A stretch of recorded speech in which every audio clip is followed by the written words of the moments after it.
donte ne anticiper nga sax parce que gis nañ vraiment une très belle analyse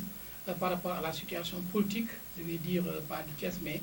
nationale parce que li nga wax dafa engagé seen coalition Benno Bokk Yaakaar engagé également la nouvelle alliance bien sûr avec entre vous et Idrissa Seck tey ñu bëgg d'abord nga présenté wu en tant que le porte-parole mais également nga présenté wu pour les internautes. asalaamaaleykum wa rahmatullah taala wa barakaatu maa ngi sant mbokki internautes yëpp mais plus particulièrement mbokki ñi nga xamante ñoom ñooy suivre guddi ak bëccëg Thiès Actu ak suñu frère Omar di ci am mbégte lool itam ci invitation bi nga xamante ni invité nañ ma ko fii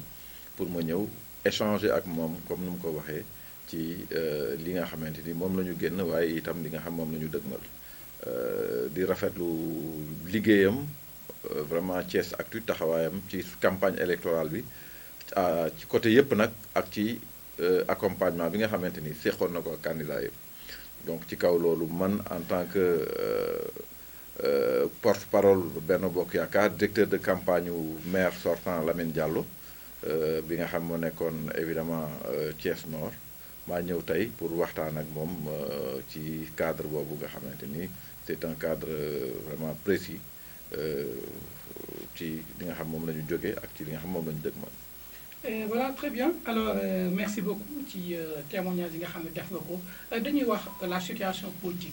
tey ci Thiès ginnaaw nouvelle alliance bi muy alliance Mburok Sow ñenn ñi jàppe ko loo xamante ni nee ñu ànduñu ci ñeneen ñi ni ànd nañ ci tey seen ñaari kilifa yëpp di président Macky Sall ak Idrissa Seck génn joxe ay directives ñu gis ci biir loolu am na ay kuréel seen biir yu génn ne ñoom danañ ci takkal maanaam cere bi danañ ci def suuf mu nekk loo xam ne résultat yoo xam ne bu ñu ko méngalee ak 2014 dafa mel ni rek dañoo delloo buum ca mboy boy ba waaye bii paa Idrissa dafa ñàkk ñetti communes yi ak li nga xamante ne moom mooy ville de Thiès. alors je voudrais juste rectifier. oui Idrissa ñàkkul benn commune ñàkkul ville de Thiès responsable yi nga xam ñoom la dénkoon ñoom la fi sampoon aussi bien ñi nga xam ñoo nekkoon ci partem que ñi nga xam ñoo nekkoon ci Benno Bokk Yaakaar bi nga xam ne moo ëmb tey ci partem responsable yooyu les relais responsables comme je les appelle ñoo perte ñoom ñoo ñàkk. Pourquoi parce que yow ak man ak ñuy déglu ñëpp xam nañ ne tey jii bu fekkoon ne responsable bu nekk gañe nga centre de vote bi nga nekk kon kenn waxatu loolu mais loolu yàlla dogalul loolu yàlla nag mooy joxe nguur moo koy xañaate itam su ne régime bi nga xamante ni pas régime mais en tout cas régime local bi nga xamante ni moo fi nekkoon bu ne woon dafa ne woon dafay jeexal moo tax mu jeex mais am na ñoo xamante ni gën nañu néew effort ci wàllu élection ba pare gagné am na ñoo xam ne seen ngañaay ci élection sax daf leen di bett yooyu yëpp suñu borom moo koy organiser noonu moo tax ma ne Idrissa vraiment pertul alors bi ci des mooy nga laal ko mooy ñi nga xamante ni liggéey nañu pour yàq pour que coalition bi Idrissa Seck ak Macky Sall Benno Bokk Yaakaar laa ko tudde man tudde ma ko Mburok Sow alors kilifa moo doon wax rek di waxtaan ak njabootam avec une pédagogie très forte mais qui n'a pas été bien suivie ba tudd Mburok Sow Mburok Sow bu ñu koy wax ci misaal moo tax ñu koy wax mais cette coalition là du Mburok Sow coalition Benno Bokk Yaakaar la nga xamante ni Benno Bokk Yaakaar c'est la coalition sur le plan de l'histoire politique du Sénégal mooy coalition politique bi gën a yàgg ci bi Sénégal amee indépendance ba léegi waaw moom moo fi nekk alors coalition boobu dëgër di continuer contre vents et marées tenir ñëpp boo xoolee li nga xamante ni moo nekkoon coalition bi porté woon Wade en 2000 au pouvoir déjà en 2001 Amad PIT génn na avant un an yi jëf jël génn un an après nga gis ñuy génn di génn et cetera nous ne l'avons pas vécu et ça nous le devons à la clairvoyance et à la maturité politique du président Macky Sall moo tax ñu yegg foofu tey jii ba tey jii parce que dafa metti nag nga am njaboot ba pare ut ñeneen boole ci ñu nekk ngay distribuer di orienter que réorienter sa njaboot di mer ñii di kii te kenn du ci am yenn problème majeur ba tax nga ne coalition bi day tas coalition boobu ba léegi mu ngi fi dañu ne woon day jeexul mu ngi fi ñu ngi dem ay élection ba ci deuxième mandat président Macky Sall la ñu nekk coalition mu ngi fi ba léegi di ko gunge kon coalition bi véritablement mën na am problème yi nga xam ne moom la coalition di am mais amul problème majeur bu tax coalition bi di am dislocation wala ñuy am yenn souffrance yi amuñu ko.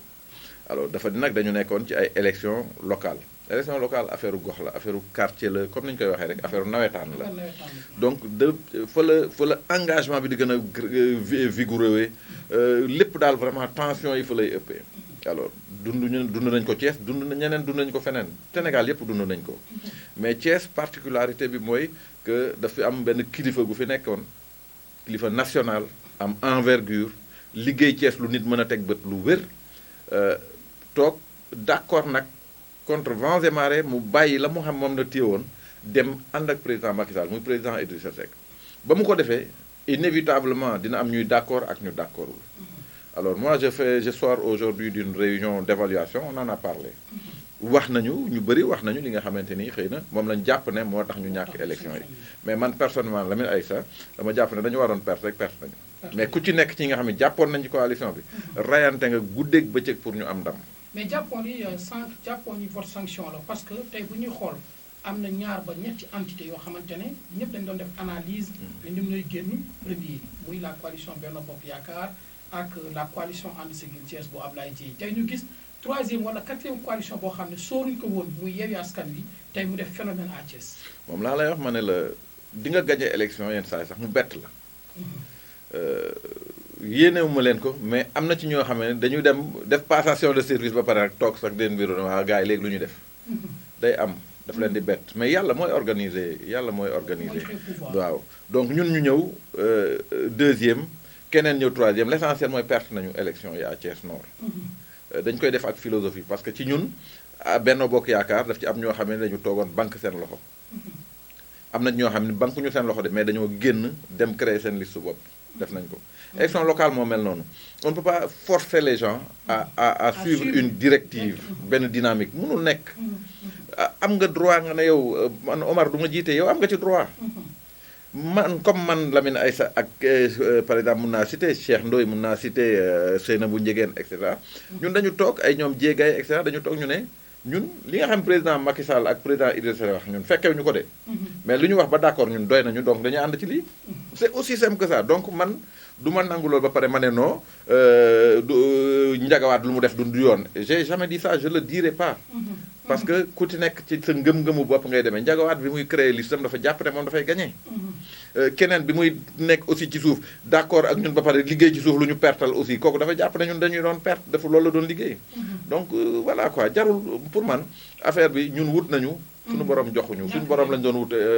laaj ñu woon keneen mais dañ ko waroon jaarale ci Thiessois yi man personnellement jàpp naa ne que liggéey naa loo xam ne ñun ku ma faral rek waroon nga gagné waaw man loolu laa jàpp. mais Lamine seeni centre dañu koo gagné. man dama gagné sama centre. muy Gabriel Diop. oui dama gagné sama centre. sama centre c'est le deuxième plus grand centre de Thiès Nord. J'ai gagné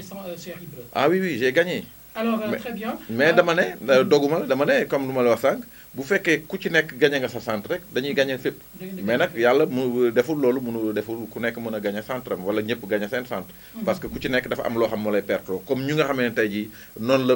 amee lu sew lu perteloo Benno Bokk Yaakaar. alors mais xam nañ lan la nag. xam ngeen lan la alors très bien wax nga ko liggéey bi ci suuf bëri woon na ñoo xam dañu doon liggéey pour yenn coalition yi perte ñenn ñi gagné alors mu bëri ay tractations on est en politique c'est normal alors tey ginnaaw tey li nga xamante ne mooy une défaite passé ngeen ko parce que installé nañ officiellement les maires là ñu ngi commencé. ñu leen di ñaanal. waaw vraiment leen di ñaanal ndam. ci liggéey bi nga xam ne moom la leen suñu borom teg seen loxo. parce que ñoom joxuñ ko seen bopp. yàlla mooy joxe nguur mooy xañe nguur moom rek moom moo ko moom. amut leneen parce que day comp ci dooleem pour jox la ko. donc day jox ku ko soob saa bu ko neexee mu nangu ko saa bu ko neexee mu joxewaat ko keneen. kon ñu ngi leen koy ñaanal yéene nañu leen ko. parce que doomu Thiès lañu parce que ñun li ñu doon wut ci pour defaral ko Thiès man jot naa ne ñoom ñii ko jot loolu dañu doon wut pour jotal ko defaral jox wutal ko Thiès loolu lañu ko doon wutal ñu ngi leen di ñaanal di leen gunge mais nag ku aye way sa wal sa moome nañu liggéey li nga xam moom la ñu diggante woon ak Thiessois yi dañu diggoon Thiessois yi lu bëri Thiessois yi dégg nañ ko jox nañ leen li nga xam moom la ñu doon wut vraiment dañu góorgóorlu ba nga xamante ni bu ñu gàcceel seen bopp bu ñu gàcceel Thiessois yi ñu ngi loolu dañu koy ñaan suñu borom yàlla na suñu borom defal leen ko ndam loolu nga xam ne moom la Thiessois yi di xaar mu jaarale ko ci ñoom. alors tey seen parti APR wala bokk coalition Benno Bokk Yaakaar comme ni nga ko waxee tey naka ngay jàngatee booy tudd sanction tey bu ñu xoolee comme li nga wax sànq ñoom Ndiaga Wade ak ñeneen génn nañ ndaxte jàppoon nañ diw du leen jiite wala nangam ak nangam yéen ngeen nangu ndigalu kilifa ne donte ni loolu moo am ak lu ci mënta xew da ngeen ci xar seen tànku tubéy ba tey résultat bi tey yan sanction bi nga xam ne yaa ngi koy tudd yan sanction lan nga ciy xaar mais également lan nga bëgg a pousser au fond ci biir kàddu yooyu nga di sanction. alors sanction xam nga sanction lu yoon la yoon moo ne bu ñu tëralee dara muy kuréel muy àndandoo ak lu mu munti doon bu ñu ko xasee ba tëral dafa am ay charte yoo xam ne da koo lal ñu ne léegi maanaam képp koo xam ne d'accord nga pour bokk ci kuréel googu da ngaa d'accord tacitement ne di nga topp charte yooyu nga xam moo lal ku moo tënk kuréel gi da nga ciy tënku bu ñu demee ba yow da nga toog nga ne man d'accorduma ci kii da ngay génn wala nga def leneen ñaar moo am ñaari niveau la daf ci am ñoo xam ne ñoom dès le départ dañ na ñoom bokkuñu parce que diw du leen jiite doon ñoom bokkuñu doon génn nañu ñooñu yemuñoo ñi nga xam dañu nekk ci biir ba pare di yàq ñëpp xam ne ñii ba dañu ngi ci biir ñi ngi yàq donc ñaari sanction niveau de sanction yi bokkul man li ma waxuma affaire sanction dama ne sanction mënul ñàkk du nag man maay sanctionné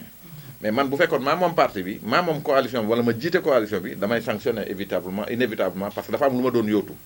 tey ji sagu président Idrissa Seck lañu doon wut pour que conforter ko au niveau de Thiès jox ko li nga xam moom la ko Thiès waaye daan dénk ñun moom lañu ko doon wutal mais suñu bopp lañu ko doon wutal en tant que responsable politique parce que dañoo am carrière politique boo xam moom la ñuy doxal alors sanction yi nag ki nga xam moom moo yor mbir yi moo ko moom mooy xool lu ko xam lu ko soob mu doxalee ko parce que moom moo xam niveau de tort bi ñu ko teg mais pour man loolu jotagul parce que bu fekkee da nga nar a sanctionner pour yàqalaat sa bopp jaru ko parce que bu fekkee da nga am njaboot ñii dañuy tegu ci yoon ñii duñu tegu ci yoon mais doona yow ku tegul ci yoon rek da nga koy génne kër gi doo ko génne kër gi mais yow en tant que kilifa xam nga ki teguwul ci yoon na nga koy sanctionner man boo dégloo boo jàngee bu baax man li ma wax di nga ci jëli ne que sanction bi nekkul leneen lu mooy ñi nga xam ne ñoo toogoon nangoon a liggéey nal leen ñu jox leen lu ñu gën a mun a politiquer lu ñu gën a mun a taxaw biir Thiès loolu xam nga ne loolu sanction la parce que ñi nga xamante ni c'est la récompense du mérite maanaam ñi nga xamante ni liggéey nañu dëgg nga récompenser leen kon loolu mooy tekki ne ñi liggéeyul récompenser wu doo leen récompenser donc loolu mooy sanction bi en réalité mais du ay da ngay ñëw dàq kii wala nga kii parce que parti bi ñun ñëpp ñoo ko bokk ñoom dañoo juum man jàpp naa ne dañoo juum parce que li xewoon 2014 wax nga ko sànq li xewoon 2014 du leneen lu mooy lii man avant élection yi toog naa kilifa boo xam ne dafa bëggoon ma toog waxtaan et cetera ak ñoom ma ne ko ñii ba carte gi ba jant bi di so duñu changé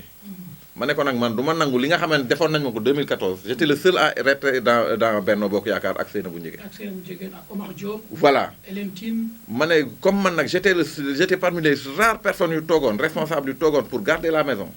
xamoon naa la xewoon du début à la fin donc du ma nangu ñu defaat ma ko ren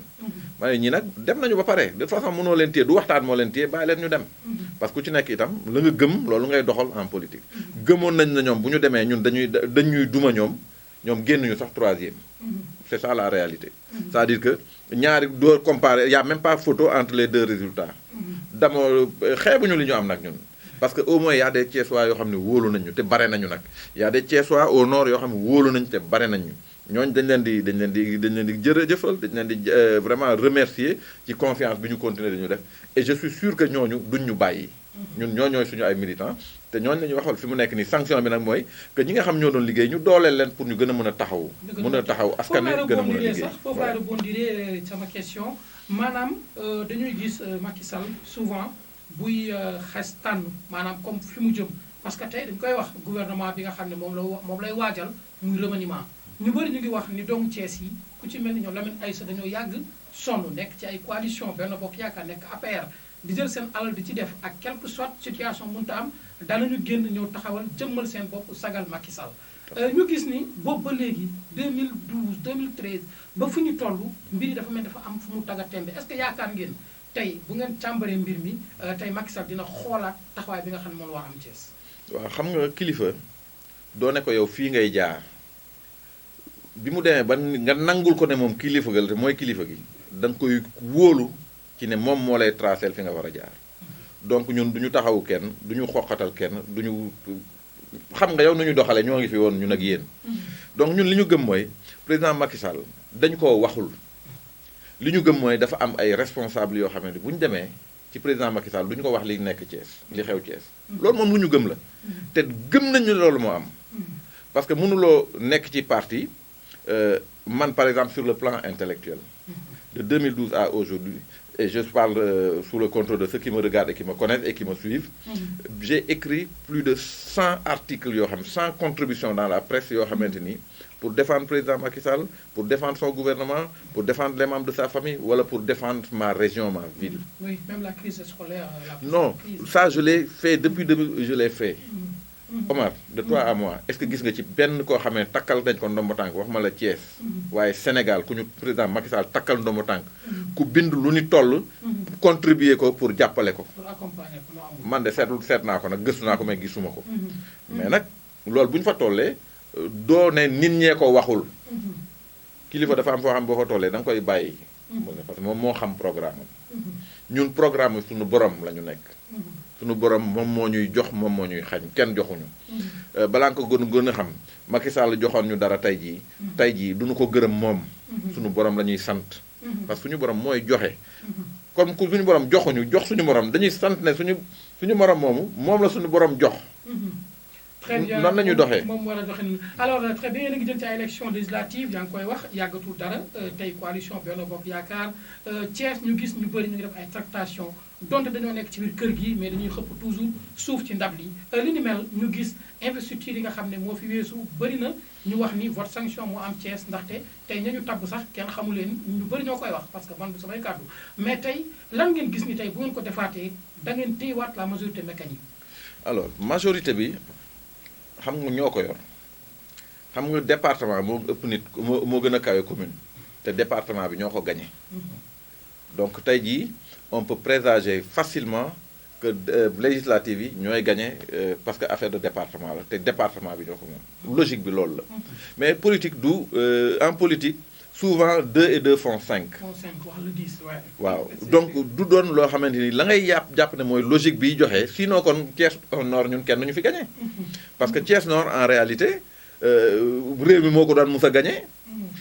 bu ñu raxee Benno Bokk Yaakaar ñëpp doon benn logiquement ñoo ko waroon gagné mais on a vu autre chose on ne voudrait pas également que élection législative yi demee noonu te yaakaaruma mu demee noonu. parce que élection législative yi communes yi nga xamante ne ñoo nekk ci département bi ñun ñoo ko moom 3 communes yi nga xamante ñoo nekk Thiès da ngay seetlu rek li ñu fi rawee par exemple Thiès Nord ñaata voix la ñu fi rawee mën na koo dabu Thiès Ouest Thiès Est donc loolu mayu leen loo xam mën nañoo gagné département mais nag waruñoo toog di nelaw dañu war a continuer di gën a rayante à la base di gën a taxaw ci nit ñi di gën a nekk ci soxlay doomu aadama yi di leen gën a won ne tey jii le président Macky Sall ak président Idrissa Seck gën a féete ak yéen gën a far ak yéen mais loolu nag pour am ko balaa nga ne na am ne fa tey jii ñu bare sol nañ ndox maanaam ñu bare tey jii la ñu amoon yëpp dañ ko def ci seen campagne électorale dañ ko def parce que en réalité le pouvoir central n'a pas aidé les responsables locaux amul benn responsable sama gis-gis boobu astafurlah man boog ma wax à mon échelle gisuma benn ndimbal boo xam ne jóge na sur le plan national gisuma ko alors léegi li ñu mën a wax mooy bu ñu demee législative dootul affaire koñ on s'approche plus vers la présidentielle que vers les locales parce que élection législative yi di ñëw moom mooy doon le premier tour des élections présidentielles yu 2024 alors nous on n'acceptera pas mais on ne pourra pas accepter de vivre la cohabitation à l'Assemblée nationale en attendant 2024 du ñu ko nangu donc président Macky Sall je sais que kuy xarañ politique moom moo la gën a xarañ ci Sénégal xam naa ne donc loolu moom du ko bàyyi donc la seule solution aujourd'hui c'est de renforcer les responsables à la base mënatul ñàkk on a fait depuis 2012 ñu ngi ci et cetera di ci tergiverser di ko sàggane mais loolu mënatul ñàkk il faut qu'on renforce les responsables à la base responsables à la base c'est des jeunes c'est des hommes et c'est des femmes yoo xam ne nuit et jour ñu ngi doxal aw coalition bi ñu ngi koy liggéeyal aujourd'hui suñu leen renforcer wul mais on risque d'aller vers la catastrophe au niveau des législatives parce que mënatuñu rek jël ñetti nit rek ne leen yéenay Thiès wax leen lu xew Thiès ñooñu wax lu leen neex rek ñu leen àll Thiès a ngoog loolu amul du dëgg les comptes rendus ne sont pas bien faits les gens qui font les comptes rendus au président de la République dañ koy nax te loolu tout le monde le sait moo tax loolu moo ñu indi fii et ça c'est bien avant 2014. Bien avant 2014. Alors très bien, peut-être que ça sera la dernière question. Alors dañu ñëw un peu ci feu Cheikh Abdourahmane Tilala ñu gis la communauté Mor à chaque élection dinañ jóg taxaw amaat beneen position cette fois-ci ñu gis la nga ànd ak ñoom sa perte Lamine nan nga ko dundee. waaw loolu moom wax dëgg yàlla àndutoon nag li ñuy wax hors sujet Cheikh àndul woon ak malheureusement nos envolées de tout à l'heure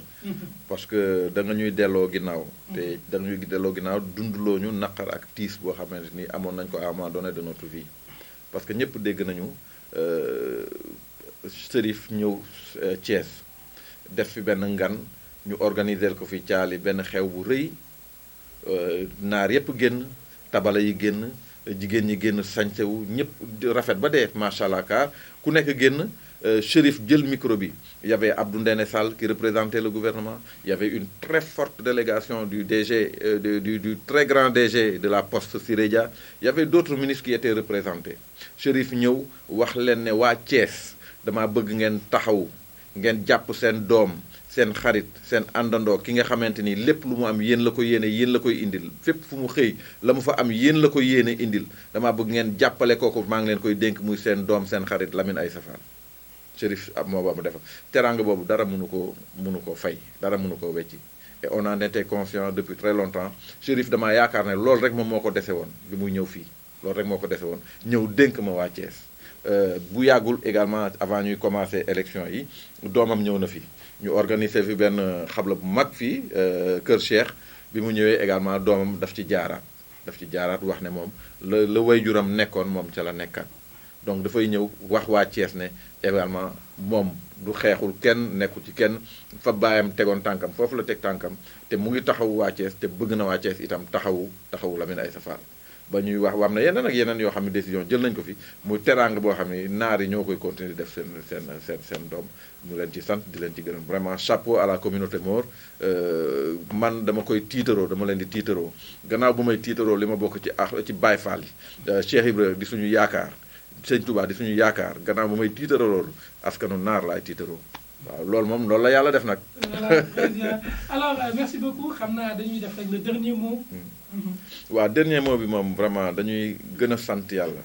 parce que yàlla mooy joxe nguur moo koy xañaate dañu doon wut élection locale pour doon maire man samp naa sama ndënd wax ne dama bëgg ñu jox ma jiite liste Thiès Nord yàlla nanguwul ñu jox ko suma rakk suma xarit Lamine Diallo ma topp ci ginnaawam guddeeg bëccëg di ko taxaw pour suñu borom jox ko la nga xam ne moom la ko joxoon dénkaat ko suñu borom nanguwul loolu dañuy sant yàlla delloo suñu bopp ne moom mooy joxe ku ko neex nguur la